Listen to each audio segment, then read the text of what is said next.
The wind cannot pass over the plains of the Okavango Delta in Botswana without whispering with worry through the sands the names of the beasts that shaped history there, names written in legendary bloody epics, told by the tongues of storms that move the trees like killer giants, and by the frightening shadows of ghosts slipping through the wide savanna.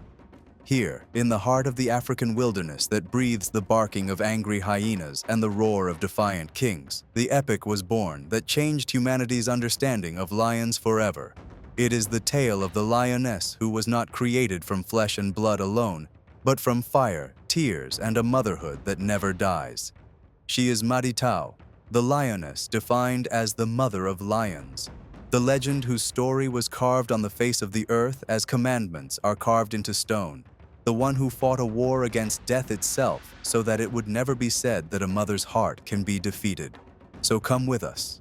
Let us enjoy this thrilling adventure, because what you will hear is not an ordinary tale, but a powerful call coming from the core of the jungle, from the depths of a river that glitters with both tears and blood. That year was extremely harsh, as drought struck intensely, followed by burning trees until their ashes covered the land. This led to chaos in the kingdom of lions, where balances shifted and thrones built from power and fear collapsed. In that turmoil, Madtowo appeared, a mother carrying with her 3 small cubs, her children, whom she tried desperately to save from burning to death. She moved with them through fierce flames that could not be extinguished. Her pride was falling apart. Their ruling male died suddenly. The pride scattered, protection vanished, and survival became a dream in a long night. From the ashes of the fallen kingdoms appeared the demoness Silver Eye. She was a half-blind lioness, but in her single eye lived a complete hell. She was a killer of cubs and strangers, knowing neither mercy nor kinship, ruling with terror and feeding the earth with the blood of the innocent. So Madtowo faced 2 equally deadly choices: either submit to the savage lioness and lose her 3 cubs to Silver Eye, or attempt to save them by crossing the river of death to the end. The moment came when the sun set behind the swamps. Madtowo clenched her fear between her teeth, carried her cubs one by one in her jaws, and crossed the Okavango River, which devours anyone who dares touch it. The waters simmered with the eyes of hungry crocodiles, and the wind groaned, carrying terror to all, yet the fighting mother did not turn back. She crossed as legends cross from imagination into immortality. But midway through, a treacherous, fierce crocodile attacked and snatched one of her cubs before her eyes. Her heart trembled with fear, but she neither roared nor cried. She had no time for grief, for survival does not wait for tears. She withdrew immediately from the terrifying waters. She continued until she reached Duba Island, carrying a broken heart and 2 cubs. There began the journey of silence, where no one hears a mother's cry at night except the moon. She hunted alone, facing hunger, beasts, water, and isolation. From a fearful mother, she became an extraordinary fighter, forging iron strength from her weakness. She left no prey untouched, throwing herself upon her targets like fate itself, as if telling the heavens, "I will eat only what nourishes vengeance." But fate did not spare her. Her second cub, a small female, was killed in another tragedy. Hyenas attacked her, broke her spine, and devoured her after paralyzing her. On that night, Madtowo changed. She was no longer a mother searching for milk, but a storm seeking justice. She attacked huge buffaloes in broad daylight, terrified hyenas, and chased baboons as shadows chase the souls of sinners. She turned from a creature into a legend, from a female into an army of sacred rage. And at the height of the storm, when it seemed that the bloodshed had calmed, her old rival Silver Eye returned with her pride's lionesses, wanting to end the mother who had challenged the eternal order of the wild. But Madtowo was no longer afraid. She stood before them, raised her head to the sky, and roared a roar that shook the roots of the trees. In a battle without mercy, Silver Eye fell, defeated by courage that words cannot describe, and Madtowo became the new leader of the pride. But the miracle did not end there. It began. Instead of taking revenge on the enemy lionesses, She gathered their fragments under her banner and united two prides that had been enemies since forever. Thus was born the Nasaharo Pride, a legendary female alliance unknown in the history of lions, a pride that believed strength lies in unity and that mercy is no less majestic than a claw. Later, one day, Madtowo heard a familiar roar on the riverbank. It was her son Junior, the cub she thought was dead. He had returned. Blood reunited with blood, and motherhood blossomed from its ashes. All the lionesses cared for him until he grew strong, becoming a young lion worthy of carrying on his mother's legacy. When he turned 3, Madtowo bid him farewell at the edge of the island, as the sun bids farewell to its last ray. He left to write his own chapter of glory, while she watched him until he disappeared into the mist. Then came the peaceful end of this legendary lioness, with no battle and no blood, just a long sunset. The mother of lions had grown old, her body bending like ancient trees, and she slept among the grass as a queen sleeps on her final throne. Her memory did not die.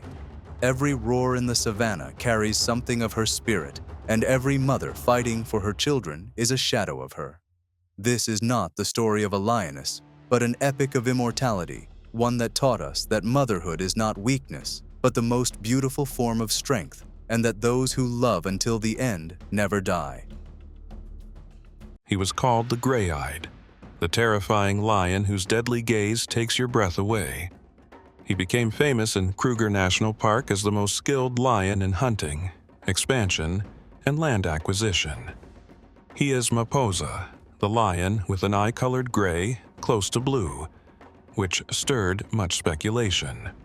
Most agreed it was a congenital defect called glaucoma that affected this powerful lion and gave him his distinctive appearance. Nonetheless, his condition did not prevent him from venturing out, challenging other strong rival lions, setting off to claim territories without fear, raiding herds, or being an extremely skilled hunter. Let us go back in time to around the year 2016, when the first real recorded sighting of Maposa occurred. He had formed an alliance with another lion, and they roamed the Claserie Nature Reserve.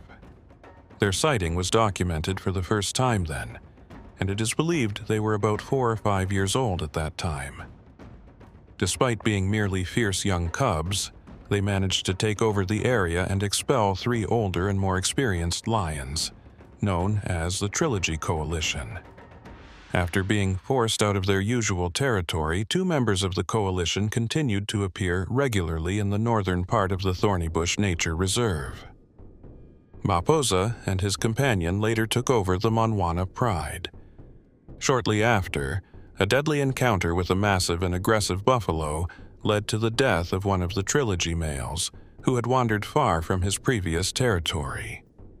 After eliminating the Trilogy male, the 2 Maposa lions asserted their dominance over the former coalition's territory by mating with the pride females who had remained. This period was ideal for the 2 lions to gain experience and strengthen their tactics in attack and hunting, as they settled happily and quietly in the eastern part of Claserie for the following 2 years. In 2018, the Ross males infiltrated the reserve and took over the area controlled by the Maposa Coalition.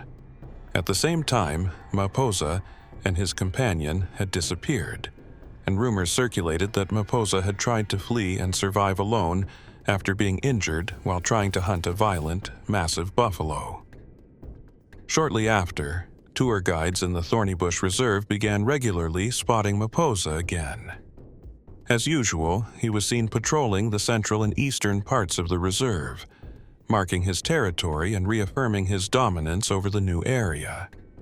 By the end of 2018, Maposa had succeeded in taking over the Avoca Pride, which usually resides on the eastern border between Thornybush and Timbavati. Shortly after, this powerful lion managed to father 6 new cubs within that pride.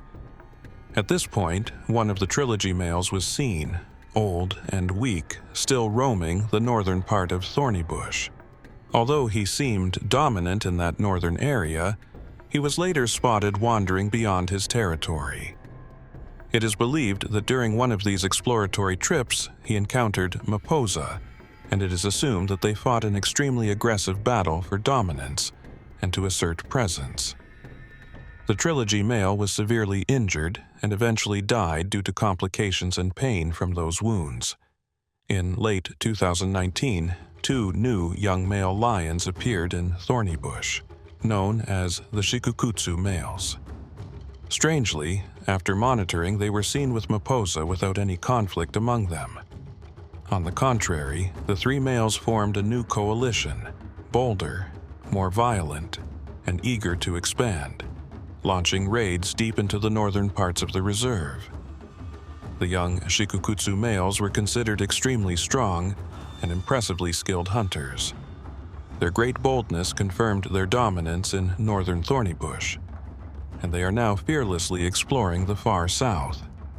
Although Maposa was with the 2 Shikukutsu males, he preferred to remain alone, specifically in the northern half of the reserve, where he ventured alone to assert his control over the borders. Eventually, he was found mating with 2 lionesses from the Mwamba pride, indicating that he would soon father cubs and continue to assert his dominance over the area, thereby re-establishing his expansion zones in the near future.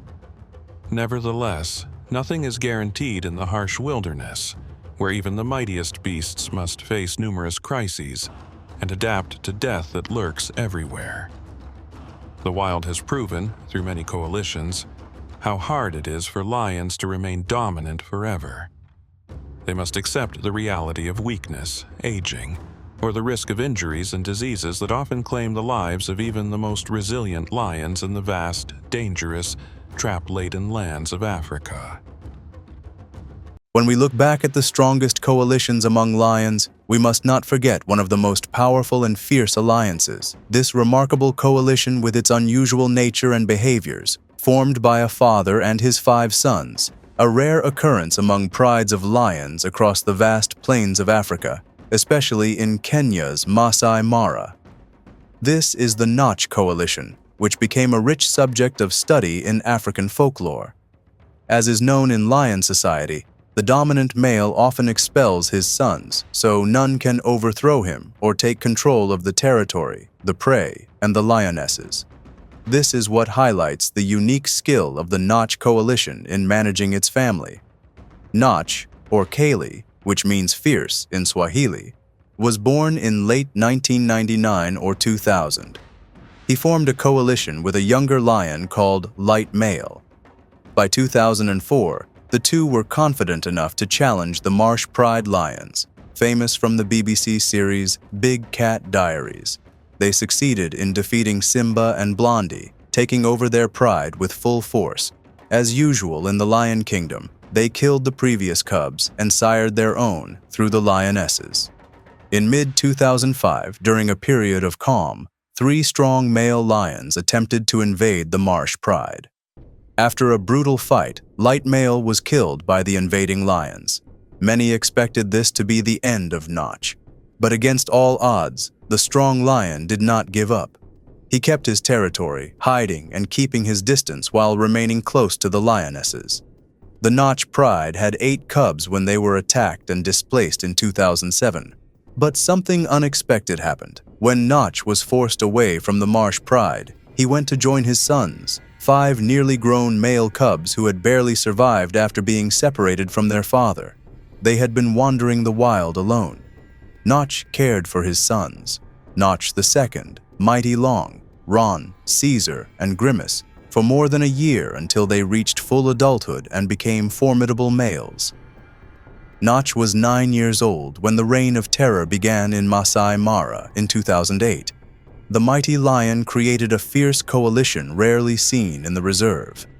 Notch had an enormous body crowned by a striking black mane, and he possessed excellent hunting skills capable of taking down prey of all sizes.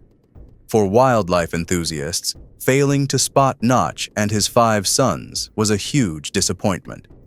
Within just a few years, these 6 terrifying lions established total dominance over the Mara region. They killed and intimidated any lions who dared to challenge them or trespass on their land. They controlled several other prides, including Paradise, Mugoro, Serena, Recaro Breakaway, Rongai, Olkiambo, Maji, Yafisi, and Lookout prides. The hunting skill of Notch and his sons became well known.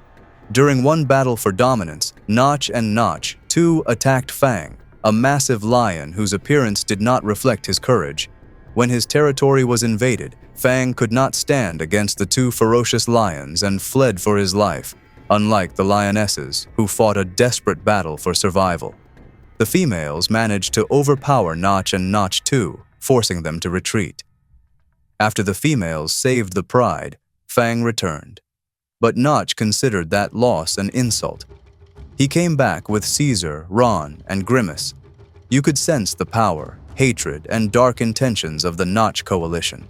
Fang escaped again and was never seen afterward. After taking over the pride, the coalition mated with the lionesses, resulting in many new cubs. The Notch coalition can be described as a powerful force composed of fierce males. Even as Notch aged, his bond with his 5 sons remained strong. These sons were experts at killing buffalo and hippos and spreading chaos and bloodshed everywhere. No one knows how many lions they killed during their nearly decade-long rule, but rumors say dozens. Their reign was not flawless. Due to the enormous territory they controlled, weakness eventually crept into the coalition, especially after Mighty Long disappeared in 2010, likely killed by rival males. Notch, reaching the final stages of old age, died at over 14 years old in 2013. He had separated from his sons in the final years of his life, but he remained close enough to secure food and safety. His son, Jonathan Kalo, was the last to see him alive. Notch had become extremely frail, but still carried his majestic black mane proudly. His sons tried to help him survive until the very end. A few months after Notch's death, Grimace also died deep inside rival territory. Even after their numbers dropped to half and their territory shrank, the coalition remained fearsome. Ron, Caesar, and Notch too continued to threaten and intimidate other coalitions. In late 2016, Ron was killed by the Sand River males, who had grown powerful enough to form a strong coalition.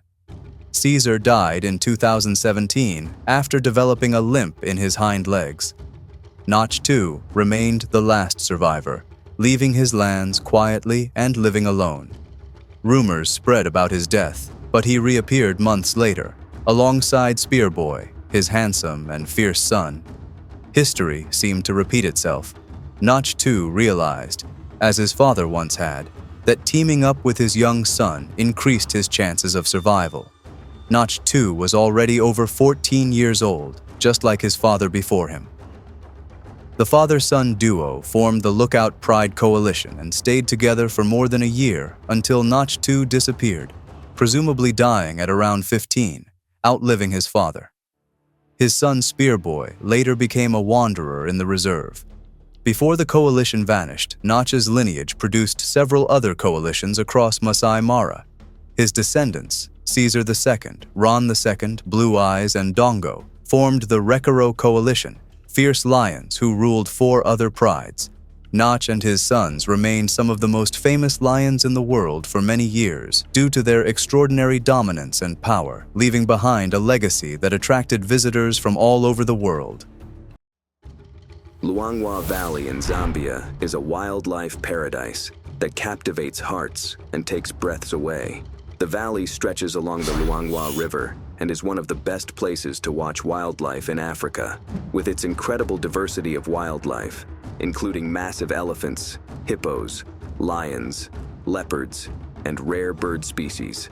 In this vast land in 2020, the future seemed bright for the young cub Milo, newly born in the strongest pride in Luangwa, the Mwamba pride. However, the departure of his father from the coalition forced him to struggle to survive and face his fears alongside his mother, who tries to ensure the pride's future and save her cub from imminent dangers. The Mwamba pride consists of 20 lions, led by 3 males known as the Punks, who are the brothers Mohawk, Axel, and Spike. The 3 6-year-olds have established their territory, and their job now, like all male lions, is to protect their pride from dangers. The rest of the pride consists of 9 lionesses, 6 young cubs, and 2 other newborns. One of the lionesses, named Mopani, gave birth to 2 cubs, a female named Poppy and her brother Milo. Since they were born in the strongest pride in the area, their future must be ensured like most newborn cubs. Indeed, Poppy and Milo live a carefree life, and as the only young cubs in this pride, they receive all the attention from the adults. The close-knit family loves them very much. The time now indicates the scorching heat. It is October when temperatures in Luangwa reach their highest levels, and from the early morning moments, you can feel the heat, which will increase much more in the afternoon. Despite the intense heat, the pride must always be on alert, as they have one enemy who will not miss the chance to kill a weak wandering cub.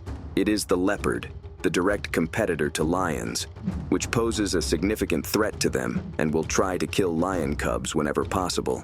To keep the cubs safe, the pride's males conduct daily patrols in their territory. It won't be long before Mohawk faces the leopard face to face, and he will certainly not hesitate to kill it. Although the leopard uses its superior tree climbing skills, it is not out of danger. In one of those chases, Mopani joined Mohawk, and they cornered the leopard, which chose to climb up a tree, confident that their heavy weight would make it difficult for them to climb after it. The 2 lions chose to sit under the tree trunk, making the leopard suffer in the scorching sun.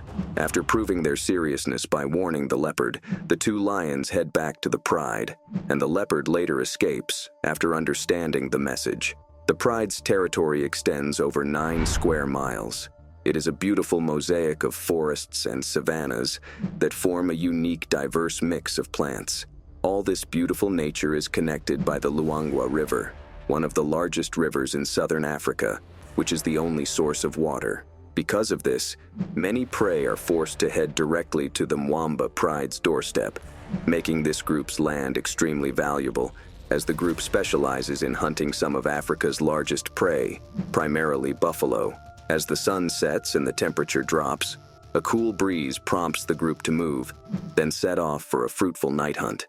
The 2 young cubs, Milo and Poppy, take the opportunity to have one last milk meal before their mother sets off to hunt.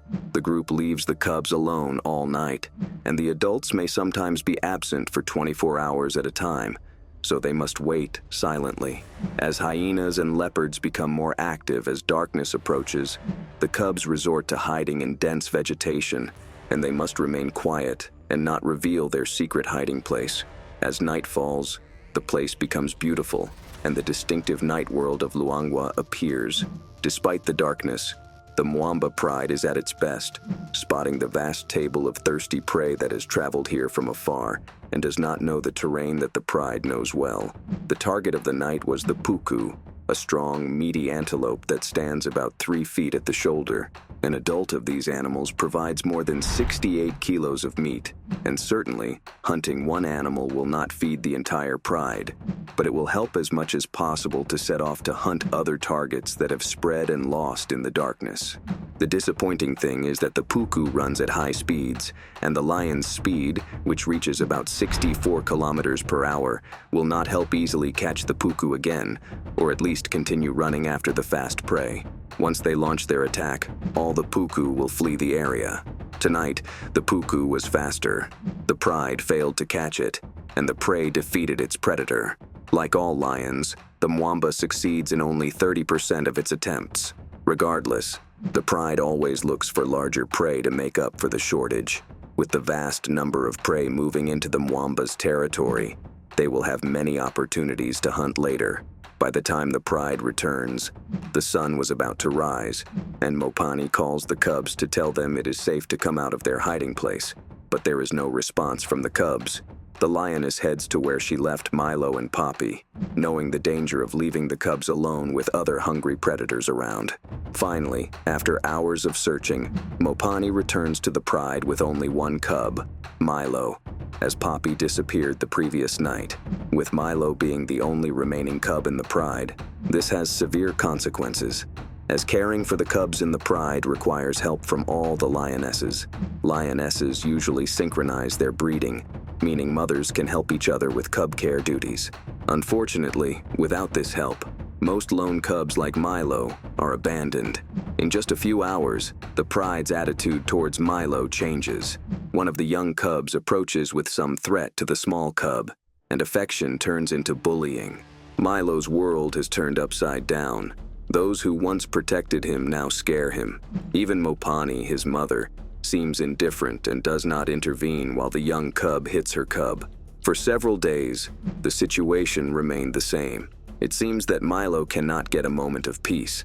As days pass, Mopani becomes more distant from her cub. Milo seems confused about what is happening. He sneaks away, seeking safety among the thorn bushes, and for the first time in his life, he truly feels alone. For male lions, the average time they spend leading a pride is only 2 years, and the punks have already been the Mwamba males for a year and a half. They are now 6 years old, in their prime and strength, and will become weaker as they age. The window of opportunity left for them to spread their genes is shrinking. With only one cub to show for their efforts this year, they decide to make up for their loss and leave the Mwamba pride to find new females. For Milo and the pride, losing the pride's protectors is a disaster, as a pride that loses its males becomes weak and makes all its members more vulnerable. The punks begin searching for new females to spread their lineage. Their journey takes them east across the river, which marks the edge of the Mwamba's territory, to the land of the Hollywood Pride, a small pride consisting of 4 females formed last year. They were led for a while by an unknown wandering male who fathered 3 cubs, but none survived the rainy season. Axel, the bravest of the punks, is the first to venture up the riverbank and try to explore the new pride's territory. Usually, venturing into new lands requires great courage, as crossing boundaries is a highly hostile and dangerous act, the main reason for the death of male lions who have to fight fierce battles with the dominant lions in the area. Initially, the punks took a cautious approach. They feared signaling their arrival to avoid engaging in a bloody battle if there were other males in the area. But the pleasant surprise was that the lion who met them was a strong and friendly young female who welcomed them with open arms, ready to mate, especially after losing their cubs. The 4 lionesses were waiting for the arrival of these strong males to give birth to new cubs and protect their coalition.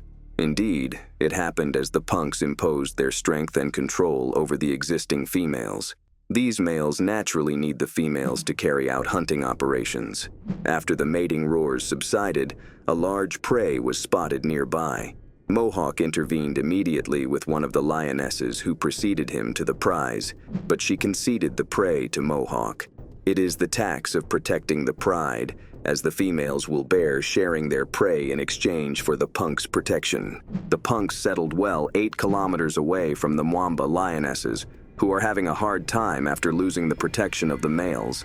They now have 6 inexperienced young cubs to feed who cannot offer much help in hunting, and they have a small cub struggling to survive.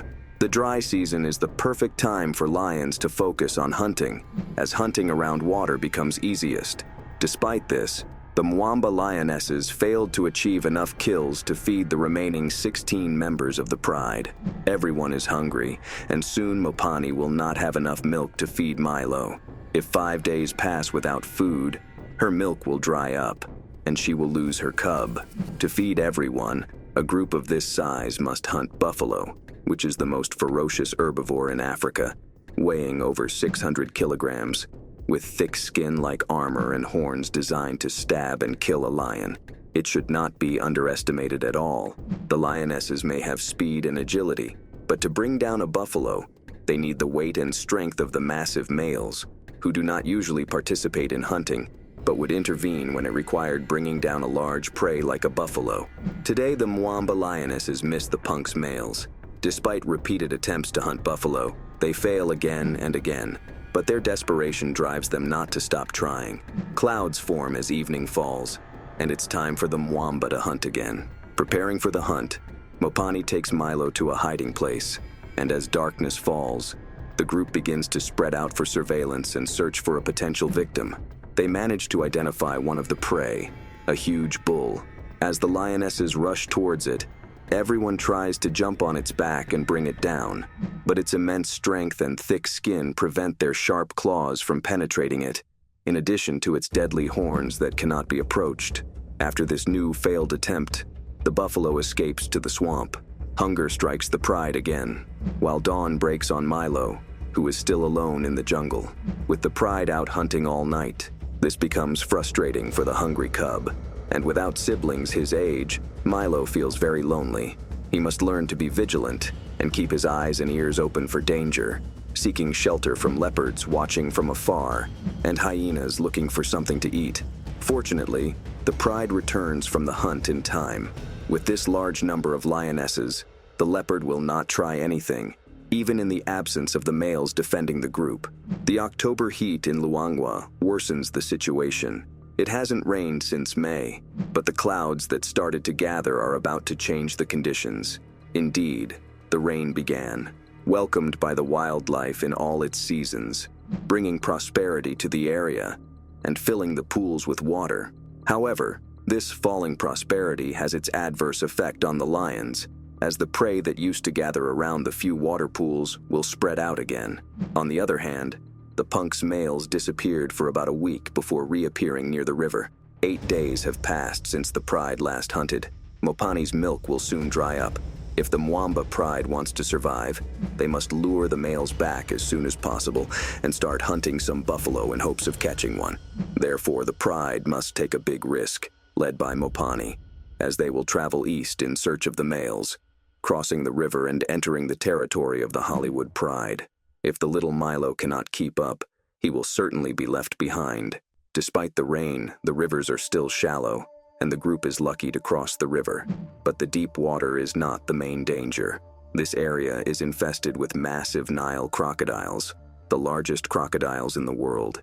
Huge numbers roam the river, looking for a chance to catch an animal stuck in the deep mud. They too may not have eaten for weeks, waiting for an opportunity like this, where there is no time for table manners, with their jaws being among the strongest in the animal kingdom. Regardless of the danger the pride may face, the group must cross the river inevitably. With high concentration, the lionesses move forward, tension gripping the entire group. The terrified Milo walks behind them, having never seen water like this before. This might be the defining moment of his life. Something pulls Mopani back. The worst thing Milo can do now is stop, but he ventures bravely. Despite the increasing depth of the water, he must swim if he wants to save himself. A crocodile moves to catch him, but Mopani's roar, driven by her maternal instinct, pushes her to defend her cub and protect him as he advances. This might revive the mother-cub relationship. After surviving the river, the pride faces a new obstacle, the high riverbank ahead of them. It is barely possible for the adults to climb it, and for Milo, it is impossible. Once again, the group leaves him behind, except for Mopani, who did not forget him and gently carried her cub to safety. After the drama of crossing the river, the mother and cub calmed down immediately. She lay down to nurse him, and the intimacy and affection returned between them. It seems that Mopani's changed behavior towards Milo resonated within the group, changing everyone's treatment of the brave Milo. The family bond preserved the pride, but they still need a feast to satisfy their great hunger, and the males to ensure their protection. Mopani sends her call to the Hollywood territory. A lioness's call can reach more than a mile. If the punks hear her, they will have to respond. The lionesses will not risk venturing further into enemy territory, especially since they do not know what they will encounter here. So the Mwamba lionesses wait in place, hours passing without any response. Then night begins to fall. It seems their efforts to find the punk's males are in vain. As the sun rises, disappointment is evident in the group. It's time to return home, but a familiar sound pierces the quiet morning air. It is the male mohawk, followed closely by Axel. It has been a week since the lionesses saw their males, and they welcomed them with great affection. Shortly after, Spike also appeared, completing the pride's reunion. After spending some time with the 4 Hollywood pride lionesses, the punks may have decided to return to their former pride, which has better hunting opportunities with them. They can now cross the river again to the Mwamba territory, and Mopani can finally relax and devote her time to her cub, with the support the eager-to-return males will bring. The males' strength appeared immediately upon the pride's return, as they helped the lionesses bring down a huge buffalo providing a meat-filled meal for the group, a meal they had missed for a while when starvation nearly wiped out the entire group. The Pride finally enjoyed the best food they had since the males left, now enjoying full bellies for the first time in a week. It had been a tough week in which the Mwamba Pride overcame the fear of hunger. As for the brave little cub, he now has a bright future, and soon he will also have a group of young cubs to play with and integrate into the group. The Pride's future seems secure again to create their own glory in the wild.